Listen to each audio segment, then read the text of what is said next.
وما بحب حط عليه أي شي. بحب هيك كيك الشاي بالنسبة لي اسمه بنكهة البردقان. بحب أعمل كاسة شاي وجنبها قطعة كيك. هلأ رح طلع قطعة بس شوفوا القوام وشلون اسفنجي بجنن. تبارك الله ما أحلى. بتمنى أنكم تجربوه وتقولولي النتيجة.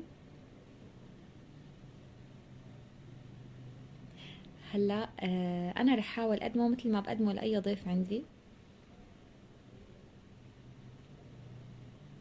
كتير منظره بجنن عن جد، الريحة كتير طيبة. بتمنى عن جد تجربوه.